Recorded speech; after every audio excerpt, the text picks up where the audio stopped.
Bismillahirrahmanirrahim. Sunday is being enjoyed today, and in the morning I received a call from Bahawalpur. An advocate was saying that there are many flaws in the constitution and legal framework of Pakistan for the insurity to the right of life and liberty in Pakistan. And discussion was going on with him, and I felt it necessary to share the views and the related case laws and the related discussion in the gossip manner to all the friends. Dear friend, our constitutional superior courts can correct a wrong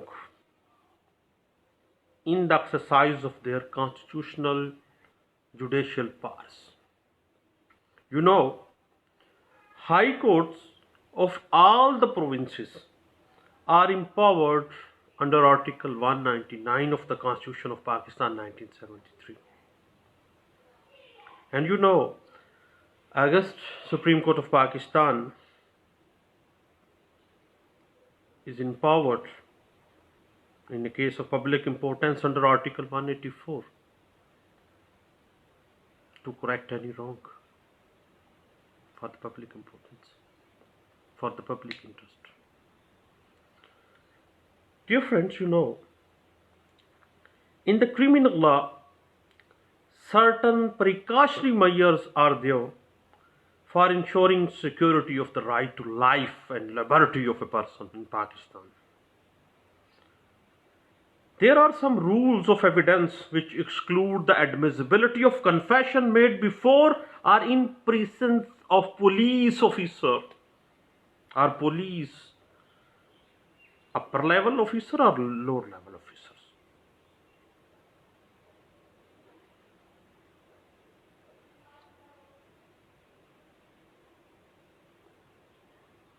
That are enshrined under Article 37, Article 38 and Article 39 Qanun-e-Shahadat Order 1984.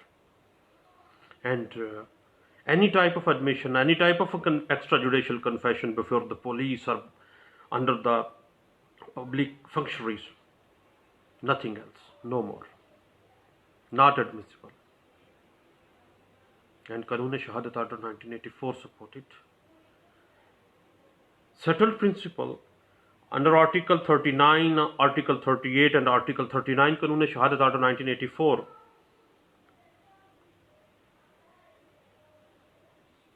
puts the extrajudicial confession before the police or any investigation agency zero, non-admissible. And the burden of proving the case to the hilt is on the prosecution, settled principle of administration of criminal justice system in Pakistan. And the accused, enjoys the status of the favored blue-eyed child of law. An accused is allowed to take various and even conflicting defenses. He can take every defense. He can retract from any statement. The accused has been given the lessons to tell a lie many a times, because he is the favorite blue-eyed child of law. And blue-eyed child accused could not be stopped to take defenses, to change his statement. He can change everywhere, every stage. He can take every defense. As prosecution has to prove its case beyond the shadow of doubt,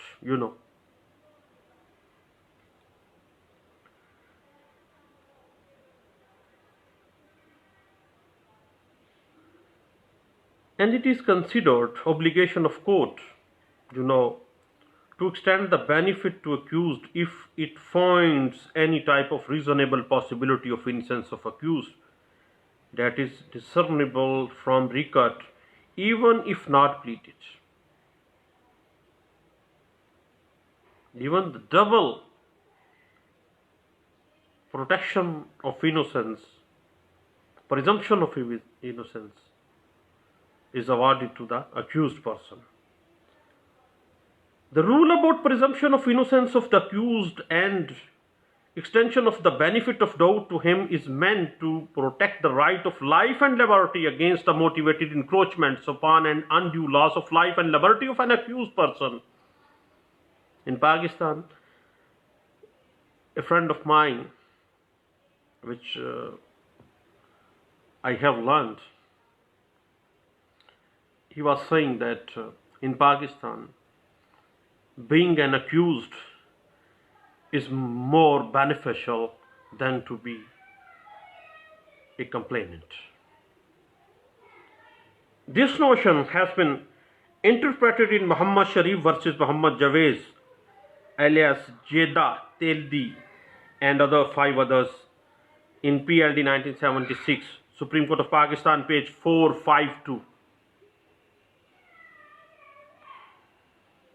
And you people know, Article 10 of the Constitution of Pakistan 1973 provides certain safeguards against curtailment of liberty of a person required in a criminal case, and courts dealing with such matters are required to keep these in mind as such.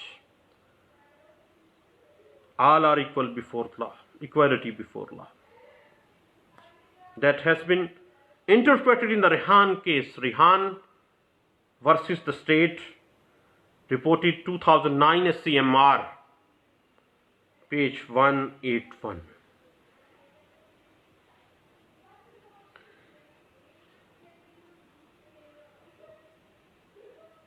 You people know, criminal courts are supposed to protect and defend life and liberty of citizens against unlawful and illegal acts. An accused is given the presumption of innocence till the charge is proved in the court by the prosecution. This proposed notion has been interpreted in the landmark judgment of Muhammad Aslam case. That was the Muhammad Aslam versus District Police Officer Rawalpindi, reported in 2009 SCMR, page 141.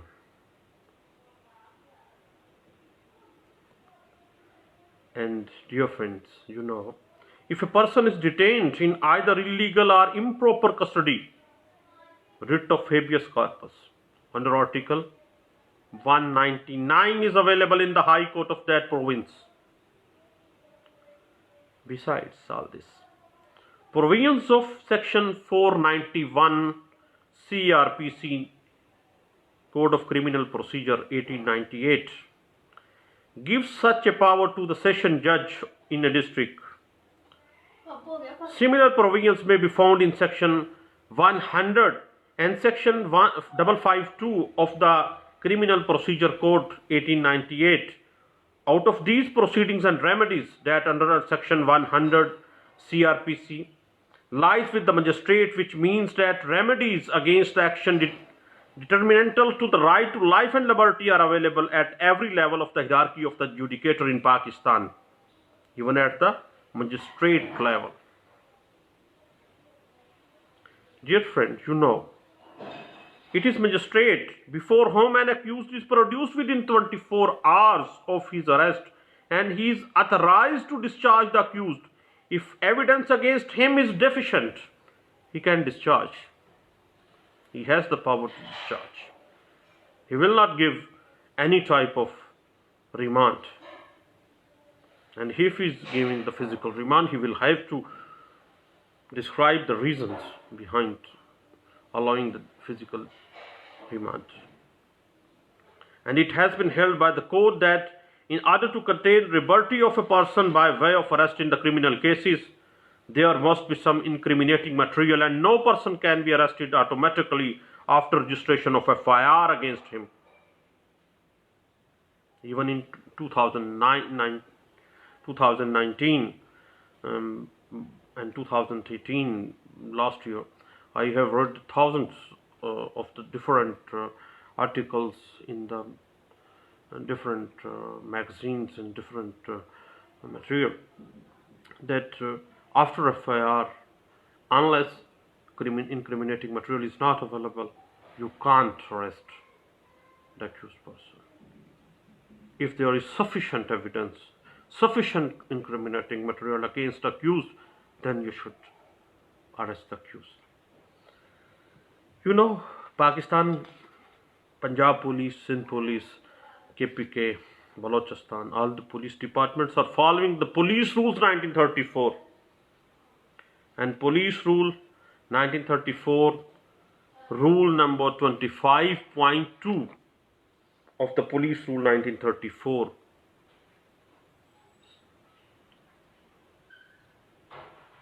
is saying no one should be arrested unless sufficient incriminating material is available on the record.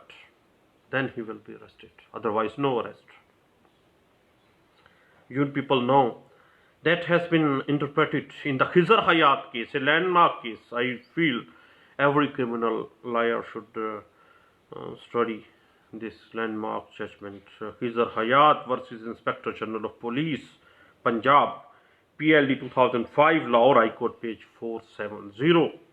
And Moinuddin case, Moinuddin versus the State, 2008, PCRLJ, page 216. Dear friends, you know, life and liberty was often discussed together as synonymous. It was held in the case of Shehzad Moazzam.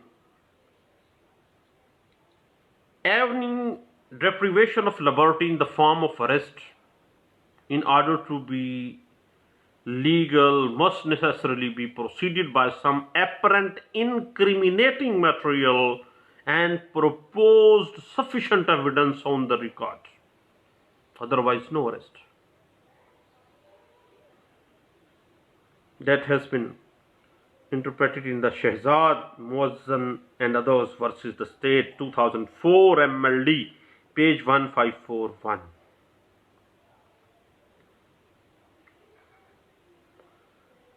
Dear friends, certain acts adversely affecting the public health and hereby the public life, be it through fouling of some public spring or reservoir, making the noxious to the atmosphere, and sale of noxious and adulterated food, bad food, or other items of the public use, are all made offences under the chapter number 14 of the Pakistan Penal Code 1860. You people know public nuisance and negligent acts that are prone to spreading some hazardous diseases and epidemic are also punishable under the chapter 14th of the Pakistan Penal Code 1860. And these offences are made punishable as such for the reason of the danger or hazard created by the accused person to the public life, even though there may not be some actual loss and injury caused to an individual. And this specific notion you can see in the chapter number 14, Pakistan Penal Code 1860.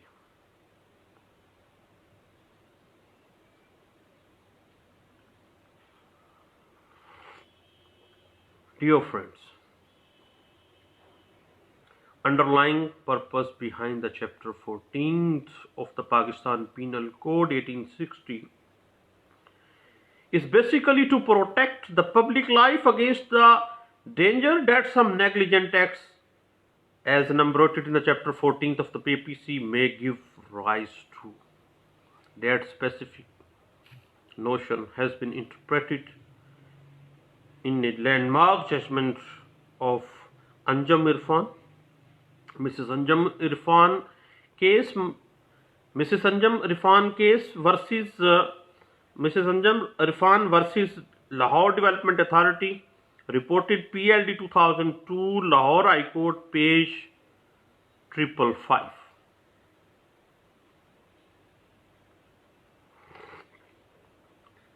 And you people know, any kind of driving that endangers human life, uses of road, is punishable under section 279 Pakistan Penal Code. Similarly, a rash and negligent act or omission that endangers human life is culpable under section 337 H2 Pakistan Penal Code. Even the aerial firing comes under the ambit of 3372. It was the discussion that was on telephone call I have shared with my friends in the morning, and I felt honored to spread these dilapidated views and dilapidated research work that has been done by me. And I'm not a researcher, I am just a student of law, and I am not a good liar, I am not a big name, I am just a student, everlasting student of law and Constitution of Pakistan 1973. And I hope you people take my talks as an gossip only. Don't take it serious and don't treat it as a lecture. And I have only named the lecture law lectures by SaleemYaqoob at YouTube, my page, just to make it easy for search at the Google. Otherwise, no any other motive, no any other benefit is required to me. Thank you. Allah Hafiz.